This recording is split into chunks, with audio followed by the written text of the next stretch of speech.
Welcome back to Video Game News Daily, the only video game podcast where you don't want to skip the loading screen. Get ready for the video game headlines you need without the decade-long backstory, and if you like it, make sure you subscribe. It's Thursday, December 18th, 2025, getting close to Christmas, so we're keeping it short. Let's get into it. The Game Awards organisers say this year's show hit an estimated 171 million global live streams, up 11% from last year. They're also claiming 123 million plus authenticated votes, which is an absolutely unhinged number of people clicking on things on purpose. And yes, Prime Video streamed it for the first time, but those numbers aren't included in the total because apparently we're still counting views like it's 2013 YouTube. FIFA and Netflix have officially announced a new FIFA-branded football game, and it's very Netflix. The plan is to stream it to TVs with mobile phones used as controllers, and it'll support offline and online play. Development is with Delphi Interactive, a relatively unknown studio, and FIFA wants it out next summer ahead of the North America World Cup. EA Sports FC is watching from the sidelines like, good luck with that. Turn 10 says Forza Motorsport is done with new content. No new cars, tracks, features, or regular bug fixes going forward. Online servers stay up, events continue, and previously released tours and rewards will rotate back in. But the headline is the headline. The studio is shifting focus to Forza Horizon 6.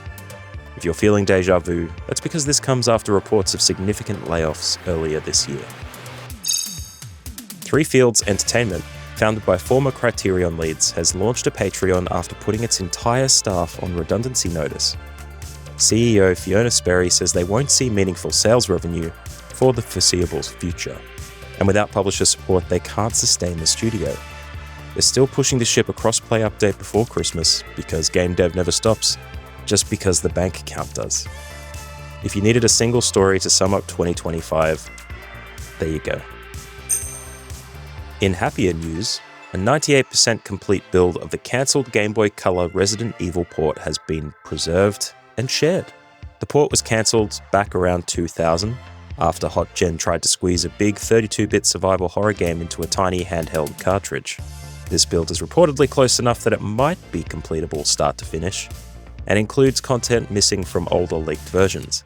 Preservation work doing what corporations won't, remembering history. Now for the numbers segment, aka the mood killer. Game Informer reports Circana's November 2025 data shows 1.6 million hardware units sold and a 14% drop in physical software spending, making it the worst November in these categories since tracking began in 1995. Hardware spending fell 27% year over year to $695 million. Meanwhile, subscriptions and mobile helped prop up overall content spend, which is great unless you're a retailer staring at a shelf full of boxes nobody's buying. GameSpot's read on the same Circana report underlines the weirdest part. The average price paid for a console in November hit a reported $439, up 11% year over year. In other words, fewer consoles sold, but people paid more for them, thanks to price hikes and external cost pressure. The industry continues its proud tradition of raising ARPU, while the audience quietly backs away. That's all for today. Subscribe to the Video Game News Daily podcast, sign up to the mailing list at signup.videogamenewsdaily.com for all the news sources and to get notified when a new episode drops. And send this podcast on to a friend if you know they need the news. Thanks for listening, and see you next time.